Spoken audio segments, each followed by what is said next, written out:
Okay, we might get rolling. We've only got a limited amount of time for our conversation today, so I'll get us started. I'm Melina Gillespie. I'm the co-president of the ASC Southeast Queensland branch.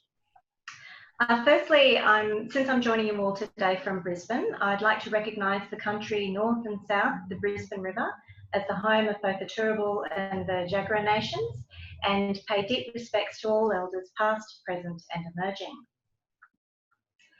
So this is our last event for the year and the first of our Tuesday Telltales. So I'm pleased to welcome you all to a conversation with Jenni Metcalfe. We're going to encourage some questions via the Q&A option in Zoom tonight. We have had a few that have come through in advance, so if we get time, we'll get to the extras as well. And just to let you know, we are recording this webinar this evening. So this series is about getting to know your members and drawing on some of their experiences in the world of science communication. We thought it fitting to hold our first conversation with a founding member of the ASC. Jenni and her Econnect team were also integral in the early years of the Southeast Queensland branch of the ASC. I met Jenni when she first took me on as an intern at Econnect Communication, and I must admit I was struck by her kind of go-get-it attitude, which is, I think, an important and inspiring way of thinking when you were first starting out.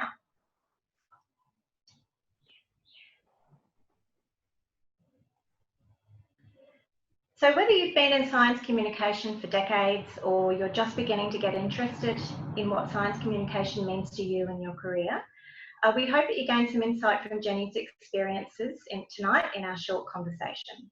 Welcome, Jenni. Thank you, Melina. Lovely to be here at the first Telltales for Ask. Since this is our first event, I'd actually like to get started with the basics and get your personal perspectives on what you think is so important about science communication. Well, it's interesting because when I first joined CSIRO, which is over 31 years ago now, I actually thought after working there for a year or two that if I was effective at my job, I'd make myself redundant. And here I am, more than 31 years later, and still working in science communication. And why I think it's important is that I think we have the power to help create change, positive change, using science as one of the knowledge bases to do that. So an example of that was a number of years ago now, in 2010, I helped to set up the Climate Champion program. This is a story about where I drank red wine. And that involved about 45 farmers from around Australia. And we worked with them to work with scientists, climate scientists, to help interpret the science and for them to then share that knowledge with their peers. And that whole program helped to change lives and helped to change attitudes and behaviours around climate change and about managing climate risk on farm. And being able to create change like that and help facilitate that change. And in many ways, we were the marriage brokers in that, bringing the scientists together with the farmers, or as is known in research, boundary spanners. And that was really exciting. And I felt extraordinarily privileged to hear about the farmers' knowledge and the scientists' knowledge and to bring that together to better manage climate risk. So was there a particular moment or event that actually made you realise that you wanted to work and study in this area? No. I guess that's not an answer that you really want to. It was very accidental. I mean, when I left year 12 many years ago, I couldn't decide what to do. I loved English and history and the humanities, but I also loved science, particularly the biological environmental sciences. And so I ended up doing 2 undergraduate degrees. There was no such thing back then as science communication. I did 2 undergraduate degrees, one in science and one in journalism and audiovisual production. And yeah, and then I eventually brought them together when I worked at CSIRO as a communication manager. Wasn't called a science communicator back then. I was brought in to help do communication. But it was great to see science communication evolve over that period of time. And I certainly do now identify as a science communicator. So when people ask me what I do, I no longer say I'm a science journalist or a scientist. I say I'm a science communicator, and I'm proud of being a science communicator. And I think they have an extraordinarily important role in helping science and society, and in getting those together in a vital and important way, particularly today. I mean, with COVID, it's a perfect example of the role of science and science communication. Yeah, this year has been a classic of the example of where we need more science communicators. That's true. So, is there something or someone who inspires you? Maybe not even at the beginning, but throughout your journey in studying and working in science communication, has there been something that kind of made you feel? I mean, you've mentioned the Climate Champions program, but is there someone or something that's inspired you along the way? I'm constantly being inspired by other people, and often they're not scientists, but people who are involved in science. So I couldn't really put it down to one person inspiring me along the way, but I get inspired by people involved in research like Joan Leach and Bruce Lewinstein in the United States, Brian Trench in Dublin. Those sort of people have continually inspired me in the research side of things. But in the practice side of things, you know, it's the people that you work with, both the scientists and the people that they're communicating with, that continually inspire you. One of the most exciting programs that I was privileged to be part of was land care in the Philippines, where I worked with local and international scientists, but also farmers and local land care people. And I went out to some really poor remote villages, and I saw the joy that this farmer had in a really poor upland area of Mindanao in Philippines, and the joy that he had in his agroforestry plot, where he had planted trees and crops together and was reducing the soil erosion on his property, and for the first time being able to feed his extended family, which included numerous grandchildren. And I can still picture one of his granddaughters who had the most beautiful face, and it was an absolute privilege to be there. So that's what I get inspired by. Late last year, I was lucky enough, before lockdown in travel, to be running a workshop in Namibia for the Volkswagen Foundation, which involved 7 scientists from around different countries in Africa. And we did some training on how they could present their science, which was very much in the social science area, in a way that could be relevant to the local community in Namibia, which was a very small and poor community. And after a day of training, we went out to the village and they presented about their research and got feedback from the local villagers. And then the next day we went out and had lunch with the local in the local village, and they told us about what they thought and what they wanted. And it was just wonderful to be part of that, and it was very inspiring to hear about the different research that's happening across Africa, and then to see that community's response to hearing that and hearing how it was relevant to them. That was mind-blowing. That's almost like gold, isn't it? Seeing the actual effects of the communication of the science on the ground, people who need it. Yeah. And one of the experiences that I had in the Philippines, which I can still picture, was in Mindanao. They have these motorcycles that they put wooden planks out on, and they call them Skylabs because they look a bit like a Skylab. And you sit on the wooden planks as they drive down these narrow lanes, and there might be 4 or 5 of you sitting on these side bits and then careering around the village. I'm not sure that health and safety would have approved, but it was a wonderful experience and something that they do every day in their normal travel around their villages.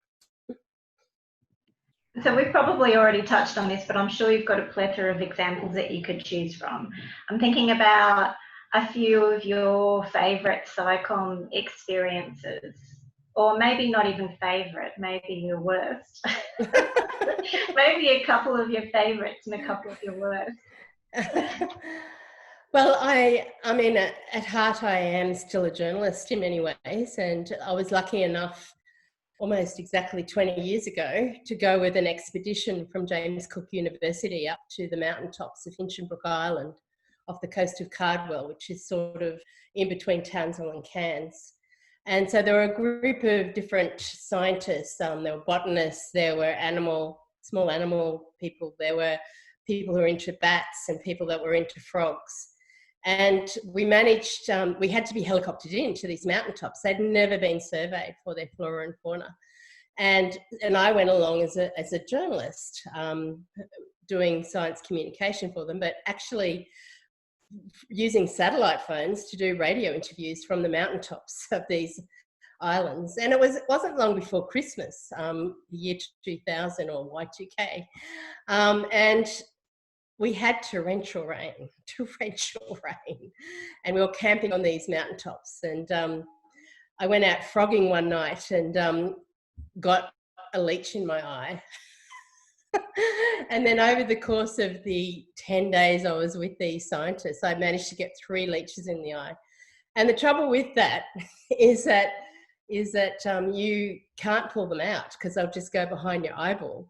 And so you have to wait till they fill with blood and they drop off themselves before you can get them out. So I had to have them there in my eye until they dropped out. But I mean, it was just such a wonderful experience. And then we had this huge storm and the helicopters couldn't get in to move us to another site. And we had to hike down these mountains, and my knees were a lot better back then, but it was still very difficult. And then we thought we were going to have to spend Christmas there, but eventually they were able to get a helicopter in. It was like being in a James Bond movie. And they helicoptered us down to the resort that was then on Hinchinbrook Island, where we spent a night before finally getting out. But it was a wonderful experience, and lots of stories made it to both radio, television, and I wrote a story for Geo as well, which was a real highlight of my career, was that experience working on the mountaintops of Hinchinbrook. And I mean, I love nothing better than getting out with scientists in the field doing that sort of work. Unfortunately, it doesn't happen all that often, but it is a really lovely experience. There are so many experiences. There was a time that we were running a masterclass for the Crawford Fund up in northern India, in Srinagar, and we stayed on a houseboat on the lake. And so every morning it was a 6-day workshop with people from all over India, agricultural scientists from all over India and also Nepal. And we used to get that carried in a little boat, rowed from our houseboat in a boat over to the shore to get the taxi to go to the workshop venue. So that was a lovely experience. And I still remember the last night of that, they had a banquet on another houseboat, like they have so many houseboats at Srinagar. And we were all all the Indians, they loved their dancing, the Bollywood dancing, and it was, the whole boat was moving as we were dancing the night away. And you get to know people personally as well as professionally, and you give them a few tips on how they can communicate better, and they get such a thrill from it. And to me, that is so rewarding, to get that sort of immediate feedback that you get from workshops, which is absolutely lovely. Lots of stories, no real bad ones, I have to say. So I guess whether you're a journalist writing a story or whether you're supporting a group of researchers to communicate about their science better, when you do have that connection, it does draw out more, doesn't it, for the benefit of both the journalist and the science communicator and the scientists. Yeah, you're very lucky to have had that experience. Well, I think effective communication essentially comes down to good relationships. And relationships of trust. And I think that was the big benefit of the Climate Champion program with farmers, which ran over 6.5 years and involved essentially a core of farmers, including people who became alumni but then still participated in the program, and a core of climate scientists and agronomists from around Australia. They developed personal relationships with each other. scientists with farmers, farmers with farmers. And that relationship of trust meant that it was much easier then to talk about the science and not feel that it was going to be misinterpreted. So it actually helped the information and the dialogue by participating with each other and developing that trust, which was one of the case studies I looked at in my PhD, and it was really exciting to see. We talk in science communication about the deficit model and the dialogue model and the participatory model as if there's an evolution from the deficit to the dialogue to the participatory. But ideally, they're all joined together and they all, to some extent, rely on each other. And the more participation there is, the more trust that's developed, the more likely it is that deficit and dialogue will work well as well. You can convey your information more, and it's more likely to be picked up and taken up and used. And likewise, conversations and dialogue is likely to be much more constructive and effective in that atmosphere of relationships and trust. But even something as simple as getting a story into the media, if you have a trusted relationship with a journalist, they're more likely to listen to your media stories, your tweets, than if they didn't have that relationship with you. So speaking a little bit about the theory of science communication, what's your perspective on that gap that seems to exist between the research side and the practical side? Have you got any sort of insights there? I think the gap's sometimes a bit of a mythology. I think a lot of communicators like myself do an element of research as part of their practice. Certainly, I have always wanted my practice to be informed by some level of research. So when I develop a science communication strategy, I try to find out as much as I can about the people that I'm consulting with. So, for example, at the moment, I'm developing a communication strategy for the King Abdullah University in Saudi Arabia. And that requires a number of Zoom interviews with some of the people involved in research communication at that university. And listening, and it's very much about listening. And so it's, for me, listening and finding out and understanding the people you're trying to communicate with about science is vitally important. And I think a lot of communicators recognise that. And I think even though a lot of communicators are probably still doing simple information transfer, simple dialogue type activities, I think that's possibly largely because they're not being recognised or valued or funded to do anything beyond that. Unfortunately, our funding horizons for science seem to be linked to electoral cycles, 3-year elections, which means that we can't do that longer term participatory science communication, which is so valuable and which changes lives in a way that I've not seen by any other type of science communication.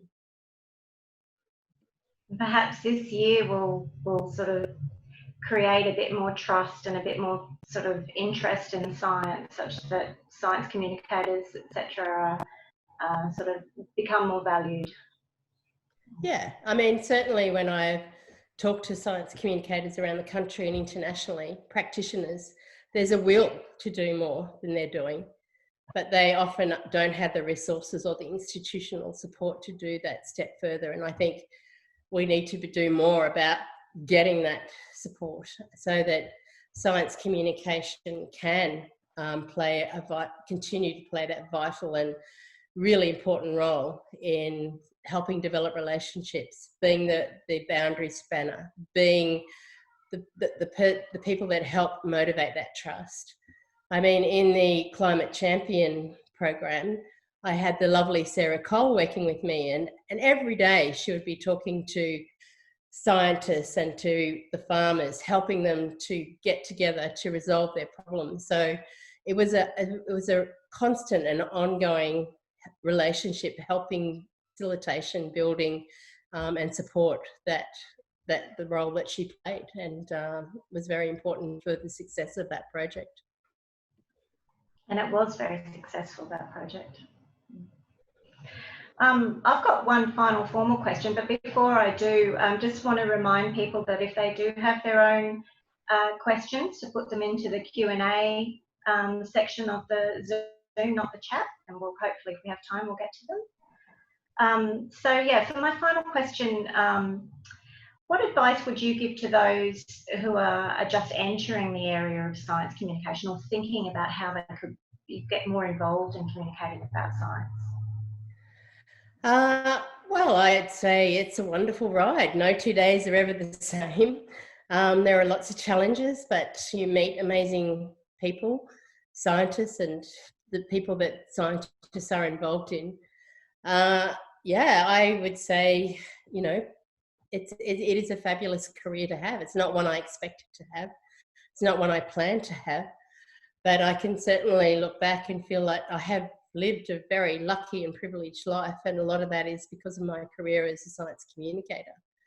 If you're looking to break into this area, then perhaps one of the best ways is to try and get work experience with people doing science communication, whether it be in an organisation like Melina works in, CSIRO, or some other group. We used to take interns, and Melina was an intern at Econnect Communication, and look at her now, successful, working for CSIRO. We don't anymore, but I would certainly encourage you to have a go at it and see if you like it and see if it's something that suits what you're looking for. And there's always that aspect of scientists being, you know, ultimately the best communicators of their own science. So it's great to sort of encourage the researchers to get out and communicate more about their science from a personal perspective. Oh yeah, and I mean that's what I very much see my role as supporting the scientists, whether they be social scientists, environmental scientists, physicists, mathematicians, in being able to do that in a way that gets their science across in a way that people understand without making it inaccurate or without oversimplifying it. Oh, thanks, Jenny. I've got a few questions that were sent from our registrants in advance, so I might start off with those. We've got one question here, which was, how would you handle a client who would ignore your best science communication advice? For example, making their communication unnecessarily complicated. I always see my job, often, not always, but often, my job is about educating the client. And so it's a process of negotiation. And sometimes by listening to them and asking them questions, rather than telling them, they can come at that themselves. So if you ask them the right questions, then often they will arrive at the right answers without you having to tell them all the time. I think a mistake we can often make as science communicators is to apply the deficit model ourselves and say, you must do it this way. Whereas if you were to listen to them, find out what their needs are, find out where they need to go and who they want to talk to and ask the right questions, then I think it can really help develop them and move them along. I'm quite often asked to write an article and I go, well, who's that for? And how are you going to distribute that article? Which are not questions that they always think about. They just think, oh, let's have a fact sheet on this, let's have an article on this, or let's have a brochure. Brochures are at the worst. Luckily, that's happening less and less, the brochure side of things. But by asking a question about, well, why do you want this and who do you want to reach and what channels are you going to use to reach those people, it makes them stop and think. And then you can also say, well, do you think that's the way these people mostly like to receive this information, or are there other ways? Do we know how they like to receive information? And I find listening, I think, is the most important science communication skill. Another question was, do you work together with other science writers for your projects? No, not usually. I do have a small team of subcontractors that I work with, and they do some writing. But other than that, we don't tend to work beyond that, although we're very happy to be collaborative if that's what's required in a project. So I've certainly worked with many science writers over my career. Another one, how can a non-researcher start science communication, reach to scientists and get permission to talk about their science? A non-researcher. Okay, many of the best science communicators I know do not have a science background or a research background. But you can collaborate with people who can help you do that audience research, that stakeholder research, whatever it might be. And you certainly don't have to have a science background to communicate well about science. So in some ways it can get in the way because you're too familiar with the topic. I'm not too familiar with biochemistry, my first degree, because when I did biochemistry, they didn't even have PCR. So I don't know very much about biochemistry anymore. And I've often said to people who've worked in my team at Econnect that don't be afraid to ask a silly question, because if you don't understand it, no one else will. So I really don't think you need a science background to be a science communicator.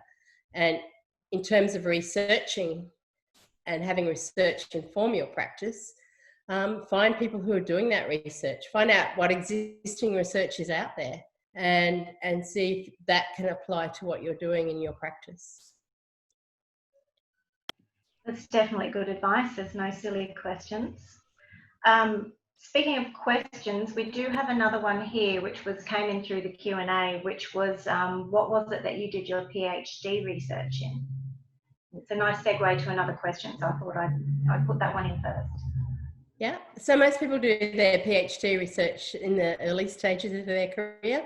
I've done my PhD, which I finished late last year. Well, I graduated late last year, finished in the middle of last year, towards the sunset of my career. So it's very much bringing together many of the things that I thought about during my practice and also my ongoing research. I've always, to some level, been involved in research. And so it's called Rethinking Science Communication. No, I've forgotten the title of my own, my own PhD. Rethinking the Theories of Science Communication in Practice, I think is the title. Something like that. Anyway, it's at ANU and you can download it online if you really want to. But it looked at the models of science, the theorized models of science communication, and then looked at how they might be, how they correlated or not with the practice of science communication. And I used three sort of case studies to look at that. One was an audit of science communication in Australia conducted in 2012, where there were over 500 activities. And I looked at, well, what did they say about the models of science communication that were applied? The second one was looking at a couple of blogs on climate change and what they said about the dialogue process of science communication. And the third one was on the Climate Champion program and the participatory nature of science communication. Yeah, okay. So there's a question here. How do you explain to friends and family about what you do, especially people from corporate? The nutshell explanation of what I do. I usually say I help scientists to explain and engage with ordinary people, explain their science and engage with ordinary people to create positive changes in people's lives. Yeah, that's brilliant. Yeah. Thank you, I'm going to use that. They sometimes then take a double take and go, oh. But as soon as you say you help scientists, they go, yeah, they need a lot of help, don't they? And I say, well, not always, but it's, you know, they're too busy doing their research and their science sometimes to think about these things. Okay. So I've got another question here that's come in through the Q&A. Would love to hear some of your top techniques and things you consider when you're putting together a science comm strategy, other than getting to know your communication community as well as you can. Okay. Well, that's the top 10, hey? Just the top 10. Maybe make it a top 5. Well, the first thing I do is to look at the context of the communication strategy. Is it to support, as it is in the Saudi Arabian university, is it supporting a whole university in their research communication? Or is it a project that needs a communication strategy? And what's the context of that? What context is it happening in? What are their goals? What are their objectives? And how does communication fit into those goals and objectives? So the project or the research context is really important. That's the first thing. The second thing is that I really want to know who they want to communicate with. Because to me, the people they want to communicate with are the most important part of communication. If you don't understand those people, you're never going to be effective in your communication. So gaining an understanding of those people is really important. And then the third thing is, well, why do they want it? What do they want to achieve with those people? Do they want to raise awareness? Do they want to change attitudes? Do they want to change behaviours? Do they want to increase their understanding? Do they want to increase their involvement in science? What is it they want to achieve with those people? So that's the third thing. Once you know those three things, you can start to design the messages that you want to get across. And I always take a risk communication approach to designing messages, which considers what each of those target groups could get wrong unless the correct information is stressed. So there are the messages. And it's not till I've considered all of those things that I then look at, well, how are we going to communicate with them? Because we will know how once we know the people we want to communicate with as well as we can. Are they the sort of people that get their information mostly from Instagram? Are they people who want short, snappy information? Or do they want personal briefings in the case of maybe policymakers? What is it that they want? And that then determines the sort of methods that you might use. All along the way, I'm thinking about evaluation and monitoring. So how are we going to know that these methods are going to work? How are we going to measure that we can achieve the objectives that we want to with each of the groups? So all of that happens. And then the last consideration, I'm not sure what number we're up to, is about resources and people. How are you going to make it happen? I mean, too many communication strategies, including ones that I've done, look beautiful, but end up on the shelf collecting dust and never happen. I think the best communication strategy is always draft. It always looks messy, and it's on your computer, and it's an internal document that you're continually revisiting and updating. Yeah, because the communication requirements change over time, don't they? Yes, and your objectives might change, your target groups might change. There might be better ways of doing things. There might be new opportunities that arise, and so it's never good to have a final one. It's always good to have one that's continually being revisited and updated, and that is a real working document. So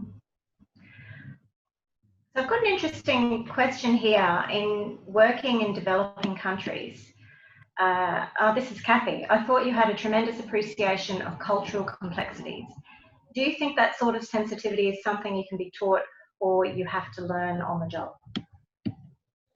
Oh, I'm flattered that she said that because I certainly don't feel like I was always conscious of the cultural nuances. But again, that's part of me doing my job. Before running any workshop or doing any engagement in a developing country, I do a lot of listening, a lot of reading to find out what is the normal way of doing things. I've done a lot of work in the Pacific, which is a wonderful place to do work. So Samoa, Tonga, New Caledonia, Fiji are all places that I've done different types of work, run workshops, looked at developing community-based fisheries, looking at sustainable tuna fisheries, communication around those sort of issues.